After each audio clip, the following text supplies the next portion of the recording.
भारत में social media platform का जो सेफ हार्बर है उसके सुरक्षा पर उसको लेकर पुनर्विचार कर रही है। आपका ये इंटरनल सिक्योरिटी का हिस्सा है, इंटरनेट और सोशल मीडिया के माध्यम से सुरक्षा। देखिए, आज अगर हम देखें, ऑपरेशन सिंदूर को ही लेकर देखा जाए तो एक न्यूज आती है, हमारे मीडिया एक बहुत प्रतिष्ठित, कहने में भी आता लेकिन एक मान ले चलो प्रतिष्ठित न्यूज पेपर में आता है कि भारत के 5 राफेल गिर गए। ठीक, अब वहां छप गया, बाद में उसने माफी मांग ली, हटा ली छोटा सा, लेकिन उसका काम पूरा हो गया। अब उसकी मीडिया रिपोर्ट को पाकिस्तानी टीवी चैनल उठाती है, चीनी जो चैनल उठाते हैं, फिर जो और प्रोपेगेंडा वाले चैनल हैं उनसे वो उठाते हैं। जो मूल है उसने माफी मांग लिया है, ये बात अब कोई नहीं देखेगा। किसने? इंडियन मीडिया चैनल ने, नाम नहीं लेने की जरूरत है, उसके जरिए आया और ये कि भारत के 5 राफेल गिर गए हैं और पता चला कि कहीं पूछ न कान कुछ नहीं, लेकिन राफेल के शेयर गिर गए। ठीक है, बहुत सारे, यानी आपने देखा कि ऑपरेशन सिंदूर में पाकिस्तान की क्या हालत हो गई थी, उसके बावजूद भी उसके द्वारा वैश्विक स्तर पे अन्य नैरेटिव ये दिखाया गया कि आतंकवाद के पीड़ित हम हैं, हम ही दोषी हैं, या ये सब जो नैरेटिव वार है। चुनाव के दौरान कई सारे फेक न्यूज दिखाए गए, डीप फेक वीडियो बनाए गए कि गृह मंत्री ये बोल रहे हैं, प्रधानमंत्री ये बोल रहे हैं, नेता प्रतिपक्ष ये बोल रहे हैं। ये सारी चीजें कहीं ना कहीं आज के समय में, जिसे डीप फेक कहा जा रहा है, आर्टिफिशियल इंटेलिजेंस आधारित डीप फेक वीडियोस, ये सारी चीजें हमारे जो है सोशल सिक्योरिटी के लिए, जो सोशल मीडिया पे सिक्योरिटी के सामने कभी गंभीर खतरा उत्पन्न कर रहे हैं। राष्ट्रीय सुरक्षा के संदर्भ में, चुनाव के शिष्टता के संदर्भ में, व्यक्तिगत जो है सुरक्षा के संदर्भ में ये खतरा उत्पन्न कर रहे हैं। सोशल मीडिया को लेकर एक अभी व्यवस्था ये है कि जो सोशल मीडिया होती है वो एक प्लेटफॉर्म है। प्लेटफॉर्म में ये है कि उसमें जो यूजर होता है वो अपनी सामग्री पोस्ट करता है। तो अब ऐसे में जो मीडिया है, सोशल मीडिया है, वो यूजर, हालांकि यूजर गाइडेंस जारी करता है, लेकिन उसको एक प्लेटफॉर्म दे दिया है, आप उस पर क्या सामग्री आपको करना है वो उसके लिए आप लाइबल हो। ठीक है, नहीं तो मतलब लाइबल हो, इसके लिए एक व्यवस्था किया जाता है सेफ हार्बर का।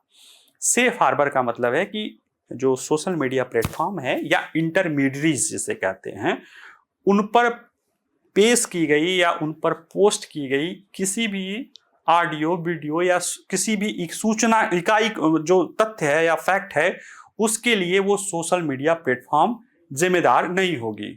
उसको सेफ हार्बर मिला रहता है, दुनिया के अनेक देशों में मिला है। इसी आधार पर सेफ हार्बर जो है सोशल मीडिया प्लेटफॉर्म काम भी करती है, भारत में भी मिला हुआ है। लेकिन बदले में उनसे उम्मीद भी की जाती है कि उनके द्वारा कोशिश की जाए कि इस तरह की सूचनाएं जब उनको मिल जाए, सोशल मीडिया प्लेटफॉर्म को ये मिल जाए, चाहे कोर्ट के जरिए या सरकार के जरिए ये मिल जाए कि ये गलत सूचनाएं हैं या अवांछित हैं या फेक हैं, तो उसे तुरंत हटाना पड़ता है। भारत में ये देखा गया, हाल फिलहाल में ये देखा गया है। क्यों चर्चा में रहा है? तो देखिए, क्योंकि सूचना और प्रसारण मंत्रालय जो है, सूचना एवं संचार प्रौद्योगिकी पर जो संसदीय स्थायी समिति है, इसके सामने उसने ये प्रस्तुत किया है कि वो जो ऑनलाइन फर्जी खबरों, साइबर धोखाधड़ी, एआई जनरेटेड डीप फेक की चिंताओं को देखते हुए वो जो सेफ हार्बर की अवधारणा है, इस पर पुनर्विचार कर रही है। तो क्या है सेफ हार्बर? सेफ हार्बर एक कानूनी अवधारणा है जो ऑनलाइन मध्यस्थों, जिसमें उपयोगकर्ता जनत सामग्री की मेजबानी करने वाली वेबसाइट, प्लेटफॉर्म है, जैसे यूट्यूब है, जैसे कि आपका फेसबुक है, इंस्टाग्राम है, व्हाट्सएप है, ऐसी बहुत सारी जो प्लेटफॉर्म है जहां पे यूजर अपनी सूचनाएं देता है, अपनी बात रख पाता है या वो कर पाता है, उसको किसी तीसरे पक्ष की सामरिक जो है की सामग्री के लिए आपराधिक दायित्व से बचाती है। यानी कि अगर कोई यूजर उस पर कोई सामग्री रखता है, वो फेक है या गलत है और उससे किसी का नुकसान होता है या कोई समस्या उत्पन्न होती है, तो उसके लिए मीडिया प्लेटफॉर्म जिम्मेदार नहीं होता। इसके लिए मैं बड़ा सीधा सा उदाहरण ये देता हूं कि सपोज दैट कोई पोस्टमैन है, उसको आपने कोई चिट्ठी दे दी। आप इसे समझिए कि आप डाक खाने में गए और आपने एक कार्ड लिया, उस पर आपने लिखा कुछ, किसी को आपने धमकी दी हो या जो भी किया हो, और फिर उसको डाक में डाल दिया। अब डाकिया को पोस्ट मिलता, किसी को जिसको चिट्ठी दी गई होती है, डाकिया जाके उसको वो चिट्ठी दे देता है। अब वो पढ़ता है या पढ़ती है, उसको लगता है हमको धमकी दिया गया है, और उसके लिए अगर आप पोस्टमैन को गिरफ्तार कर लें तो ये तो सही नहीं है ना, क्योंकि पोस्टमैन का तो काम क्या है, सूचना को एक जगह से दूसरे जगह तक पहुंचाना। उसमें क्या लिखा है उससे पोस्टमैन को कोई लेना देना नहीं है। हालांकि जो कुरियर डिलीवरी होता है या डाक में जो डिलीवरी, कोई सामान डिलीवरी करने को होता है, उसमें ध्यान दिया जाता है कि कोई इस तरह की सामग्री न जाए, लेकिन आमतौर पर उसका उद्देश्य कहा जाता है ना, इसीलिए जो उसकी सामग्री है,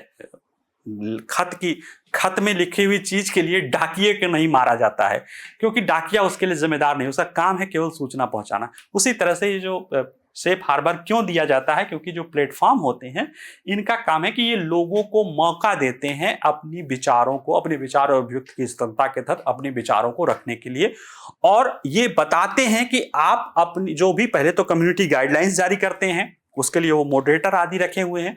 दूसरे, आप जो उस पे चीजें लिख रहे हैं उसके लिए आप जिम्मेदार हैं, प्लेटफॉर्म जिम्मेदार नहीं होता है। ठीक है, तो ये चीजें की जाती हैं। और भारत में सूचना प्रौद्योगिकी अधिनियम 2000 का जो आईटी एक्ट 2000 बना था, इसकी धारा 79 धारा है, ये इंटरमीडिएट्स को सेफ हार्बर सुरक्षा प्रदान करती है। हालांकि इसमें यह भी कहा गया है कि मीडिएटरी अवैध सामग्री का वास्तविक ज्ञान जब उसे प्राप्त होता है, कैसे प्राप्त होगा, अदालती आदेश मिल जाए या सरकार उसे कह दे कि ये गलत है, तो उसे तुरंत हटाने के लिए कार्रवाई करनी होगी। अगर वो तुरंत कार्रवाई नहीं करेगा तब वो उसके दायरे में, तब उसका सेफ हार्बर उससे हटाया जा सकता है।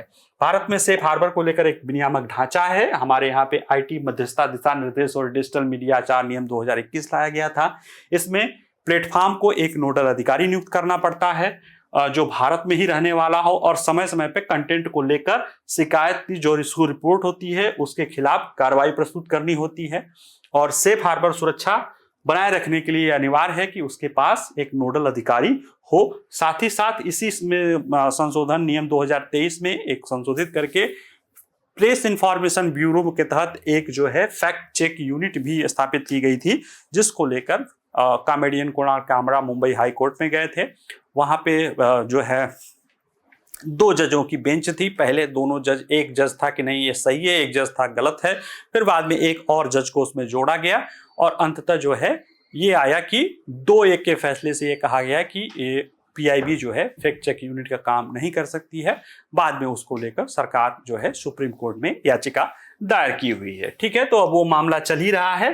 केंद्र सरकार को सोशल मीडिया को लेकर क्या चिंताएं हैं, देखिए, प्लेटफॉर्म द्वारा गैर अनुपालन किया जा रहा है, जैसे कि ट्विटर है, एक्स है, उस पर भारतीय कानूनों का उल्लंघन करने का आरोप है। ग्रोक वाला मामला था ही, किसी से कुछ भी पूछ रहे हो, उसका आर्टिफिशियल इंटेलिजेंस कुछ भी जवाब दे रहा है, उसको हटाने की बात कही गई है, तो वह कर्नाटक हाईकोर्ट में चला गया है। सक्रिय मॉडरेशन की आवश्यकता है, क्योंकि सरकार यह सुनिश्चित करने के लिए संशोधन कहना चाहती है कि सोशल मीडिया कंपनियां फर्जी खबरों, एआई डीप फेक, साइबर धोखाधड़ी और ऑनलाइन नुकसानों के प्रति सक्रिय रूप से निपटे। क्योंकि वर्तमान में स्थिति ये है कि ज्यादातर लोग सोशल मीडिया के जरिए ही अपनी सूचनाएं या तथ्य अपना रहे हैं, और इसमें सही गलत क्या है, फेक और सही क्या है, ये तो अलग बात है।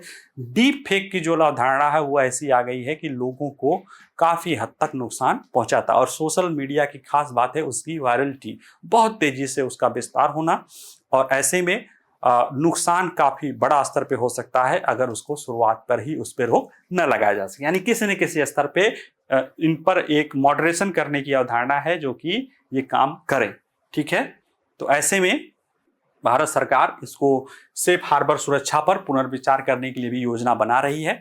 जब आएगा तो वो देखा जाएगा। और सेफ हार्बर की अवधारणा मैंने बताया ना कि सोशल मीडिया प्लेटफॉर्म को काम करने के लिए बहुत जरूरी है, ना ही मार्क जुकरबर्ग जो है या और लोग जो है ऐसे एक्स वाले जो है टहलते रहे उन पर डाली हुई किसी सूचना के लिए। ठीक है।